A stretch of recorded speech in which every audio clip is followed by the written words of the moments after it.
Assalamualaikum warahmatullahi wabarakatuh. Halo teman-teman semua. Perkenalkan, kami dari kelompok 4 di mata kuliah Hukum Ekonomi yang diampu oleh Ibu Dewi Rahmawati Gustini SHMH. Kami di sini ingin menjelaskan secara singkat mengenai asas kebersamaan dan kekeluargaan dalam pasal 33 Undang-Undang Dasar 1945. Di sini, kami akan membahas 5 materi.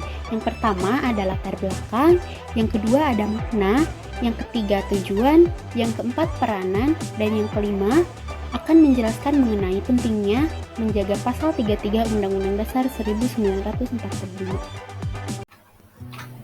Di sini saya akan menjelaskan latar belakang, asas kebersamaan dan kekeluargaan di dalam pasal 33 Undang-Undang Dasar 1945. Dalam perundang-undangan di bidang hukum ekonomi, bahwa asas kebersamaan dan kekeluargaan sebagai dasar perekonomian ekonomi Indonesia yang tercantum dalam pasal 33 Undang-Undang Dasar 1945 tidak direalisasikan dan secara substansial. Meskipun secara tersurat sudah dituangkan di dalam konsideran, namun secara realita mengarah ke atas kapitalistik atau liberalistik yang lebih mengutamakan kepentingan individu atau kelompok. Lalu, di sini ada pasal 33 Undang-Undang Dasar tahun 1945 merupakan pesan moral dan pesan budaya di bidang kehidupan ekonomi. Bukan sekedar memberikan petunjuk tentang susunan perekonomian dan wewenang negara mengatur kegiatan perekonomian, melainkan mencerminkan cita-cita, suatu keyakinan yang dipegang teguh serta diperjuangkan secara konsisten oleh para pimpinan pemerintahan. Pesan konstitusional tersebut tampak jelas bahwa yang dituju adalah suatu sistem ekonomi berdasar kebersamaan dan berdasar asas kekeluargaan atau mutualis dan brotherhood. Selanjutnya di sini ada secara filosofis dasar perekonomian Indonesia yang telah dikemukakan oleh Muhammad Hatta. Untuk mempersiapkan suatu sistem ekonomi jauh sebelum Indonesia merdeka yang bertumpu pada paham kesejahteraan sosial. Berdasarkan ideologi negara Indonesia, Undang-Undang tahun 1945, Indonesia telah berketetapan menganut prinsip kebersamaan dalam asas kekeluargaan atau kolektivisme atau mutualisme ekonomi dan kooperativisme atau juga mutualist and brotherhood. Dalam rangka membangun hukum ekonomi Indonesia yang berdasar pada asas kebersamaan dan kekeluargaan. Karena hukum ekonomi dalam bentuk undang-undang tidak merealisasikan asas kebersamaan dan kekeluargaan sebagaimana tercermin dalam sila-sila Pancasila. Kecenderungan mengarah ke asas individualistik atau liberalistik. Selanjutnya, kita akan membahas mengenai makna pasal 33 Undang-Undang Dasar 1945. Ayat pertama yaitu perekonomian disusun sebagai usaha bersama berdasar atas asas kekeluargaan. Makna yang terkandung dalam pasal 33 ayat 1 Undang-Undang Dasar 1945, yakni sistem ekonomi yang dikembangkan seharusnya tidak berdasarkan persaingan serta atas asas yang sangat individualistik. Menurut Arif Firmansyah, dalam jurnal penafsiran pasal 33 Undang-Undang Dasar 1945, dalam membangun perekonomian Indonesia, ayat 1 pada pasal tersebut juga bisa dimaknai jika perekonomian disusun mulai dari tingkat nasional hingga ke berbagai daerah di Indonesia. Seluruh susunan perekonomian ini didasarkan pada asas kekeluargaan. Selanjutnya ayat 2 yang berbunyi cabang-cabang produksi yang penting bagi negara dan yang menguasai hajat hidup orang banyak dikuasai oleh negara. Ayat 3 bumi dan air dan kekayaan alam yang terkandung di dalamnya dikuasai oleh negara dan dipergunakan untuk sebesar-besarnya kemakmuran rakyat. Dalam ayat 2 dan ayat 3 disebutkan jika negara menguasai berbagai cabang produksi yang memiliki kepentingan luas, bumi dan air serta kekayaan alam yang ada. Hal tersebut dimaksudkan supaya seluruh komponen tersebut dapat diolah dan digunakan untuk kepentingan masyarakat luas dan untuk memakmurkan rakyatnya. Penguasaan oleh negara ini juga memiliki artian bahwa perekonomian tidak hanya dikuasai oleh individu atau sekelompok orang saja, melainkan harus digunakan untuk kepentingan masyarakat luas serta untuk memakmurkan rakyatnya. Maka dari itu, penguasaan hal penting yang menyangkut kepentingan umum dikuasai oleh negara. Dalam ayat 4 disebutkan jika perekonomian nasional diselenggarakan berdasarkan demokrasi ekonomi dan prinsip lainnya, seperti kebersamaan, efisiensi berkeadilan, berkelanjutan, berwawasan lingkungan, kemandirian, dan menjaga keseimbangan kemajuan serta kesatuan ekonomi nasional. Artinya, sistem perekonomian ditujukan dan dapat dikuasai oleh rakyat. Hanya saja dalam penerapannya, perekonomian tersebut tidak dapat langsung dikuasai oleh masyarakat, namun bisa diwakilkan oleh wakil rakyat seperti MPR, DPR, DPD, serta Presiden. Maka bisa disimpulkan jika sistem perekonomian nasional dijalankan melalui asas kekeluargaan, pemberian wewenang kepada negara untuk mengelola sistem perekonomian Indonesia dengan menjadikan demokrasi ekonomi sebagai dasarnya, yang turut diikuti pula dengan prinsip kebersamaan, efisiensi berkeadilan, berkelanjutan, berwawasan lingkungan, kemandirian, serta menjaga keseimbangan kemajuan dan kesatuan ekonomi nasional. Nah, selanjutnya, apa sih tujuan dari pasal 33 Undang-Undang Dasar 1945 itu? Sebagaimana yang kita ketahui, bahwasannya pasal 33 Undang-Undang Dasar 1945 merupakan pasal yang mulia yang mengutamakan kepentingan bersama masyarakat tanpa mengabaikan kepentingan individu orang perorangan. Selain itu, pasal 33 Undang-Undang Dasar 1945 juga merupakan pesan moral dan budaya dalam Konstitusi Republik Indonesia di bidang kehidupan ekonomi. Sebagaimana dikutip dari bukunya Bagirmanan yang berjudul Pertumbuhan dan Perkembangan Konstitusi Suatu Negara, bahwa pasal ini bukan sekedar memberikan petunjuk tentang susunan perekonomian dan wewenang negara mengatur kegiatan perekonomian, melainkan mencerminkan cita-cita suatu keyakinan yang dipegang teguh serta diperjuangkan secara konsisten oleh para pimpinan pemerintahan. Maka dari itu, pasal 33 Undang-Undang Dasar 1945 secara umum memiliki tujuan mencapai kesejahteraan sosial. Apabila dihubungkan dengan perekonomian Indonesia, maka pasal tersebut memiliki tujuan menjunjung tinggi demokrasi dan menjunjung tinggi kedaulatan rakyat. Menyambung dengan asas kekeluargaan dan asas kebersamaan yang terkandung di dalam pasal 33 Undang-Undang Dasar 1945 sesuai dengan topik utama dari kelompok kami adalah sebagai berikut. Yang pertama, ada asas kekeluargaan. Asas kekeluargaan ini ditegaskan di dalam pasal 33 ayat 1 Undang-Undang Dasar 1945 yang berbunyi bahwa perekonomian disusun sebagai usaha bersama berdasar atas asas kekeluargaan. Usaha bersama adalah suatu mutualisme, sedangkan asas kekeluargaan adalah brotherhood.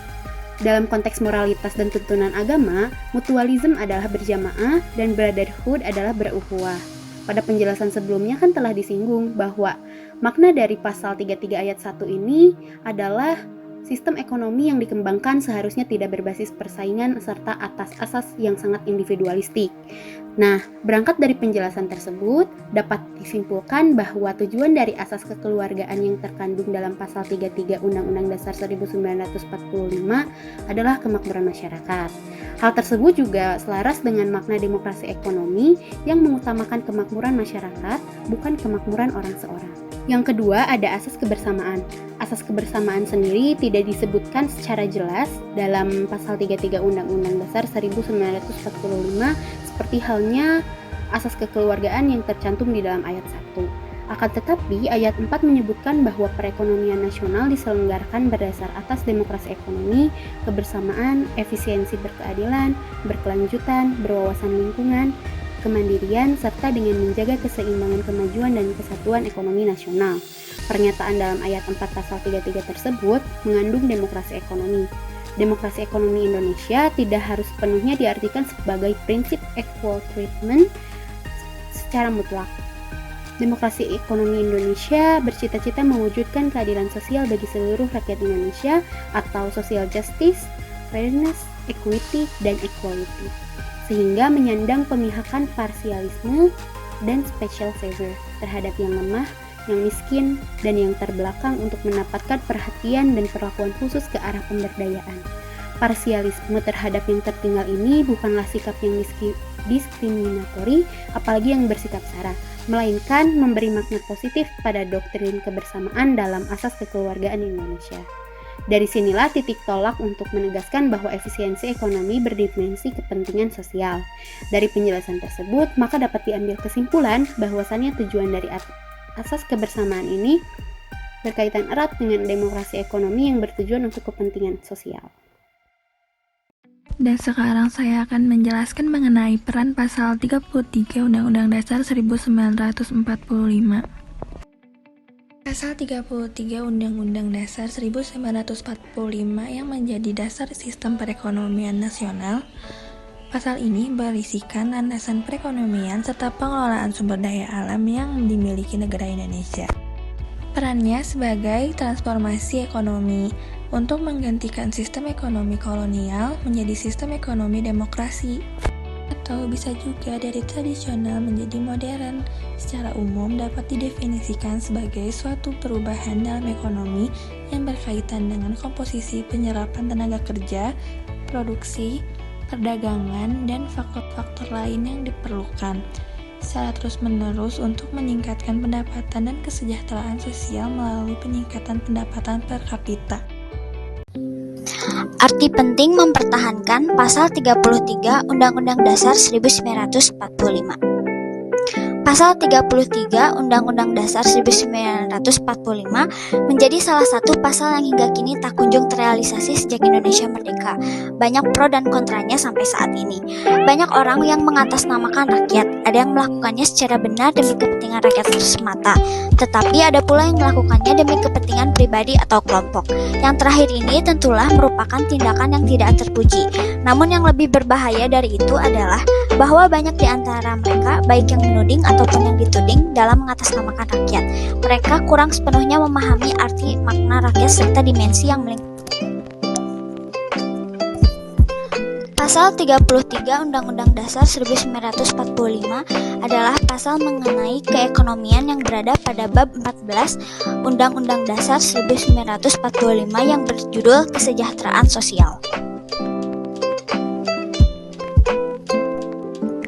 Kesejahteraan sosial itu berarti pembangunan ekonomi nasional haruslah bermuara pada peningkatan kesejahteraan sosial.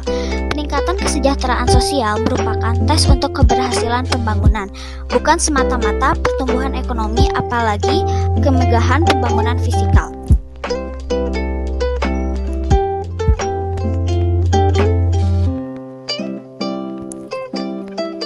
Pasal 33 Undang-Undang Dasar 1945 adalah pasal restrukturisasi ekonomi, pasal untuk mengatasi ketimpangan struktural ekonomi.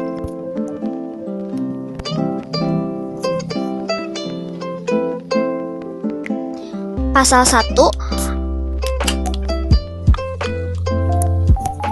Pasal 33 ayat 1. Kebersamaan adalah suatu mutuality dan asas kekeluargaan adalah brotherhood yang mengemban semangat kekolektifan dan solidaritas sosial. Kebersamaan menjadi dasar bagi partisipasi dan asas kekeluargaan menjadi dasar bagi emansipasi.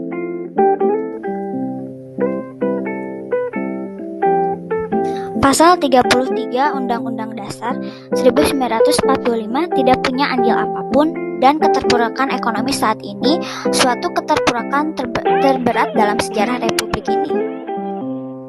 Pasal 33 tidak menghambat, apalagi melarang kita untuk maju dan mengambil peran global dalam membentuk tata baru ekonomi. Maka dari itu, pasal ini haruslah dipertahankan. Selanjutnya di sini ada kesimpulan. Yang pertama yaitu Pasal 33 Undang-Undang Dasar tahun 1945 secara umum memiliki tujuan untuk mencapai kesejahteraan sosial. Sebagaimana yang kita tahu, bahwasannya Pasal 33 Undang-Undang Dasar tahun 1945 merupakan pasal yang mulia, yang mengutamakan kepentingan bersama masyarakat tanpa mengabaikan kepentingan individu orang per orang. Selanjutnya ada tujuan dari asas kekeluargaan yang terkandung dalam pasal 33 Undang-Undang Dasar tahun 1945, yaitu kemakmuran masyarakat. Hal tersebut juga selaras dengan makna demokrasi ekonomi yang mengutamakan kemakmuran masyarakat bukan kemakmuran orang seorang. Jika sistem perekonomian nasional dijalankan melalui asas kekeluargaan, pemberian wewenang kepada negara untuk mengelola sistem perekonomian Indonesia dengan menjadikan demokrasi ekonomi sebagai dasarnya, yang turut diikuti pula dengan prinsip kebersamaan, efisiensi keadilan, berkelanjutan, berwawasan lingkungan, kemandirian, serta menjaga keseimbangan kemajuan dan kesatuan ekonomi nasional. Nah, itu tadi materi yang dapat kami paparkan. Mohon maaf apabila banyak kekurangan dan kesalahan. Wabillahi taufiq wal hidayah. Wassalamualaikum warahmatullahi wabarakatuh. Sampai jumpa di lain kesempatan. Bye-bye.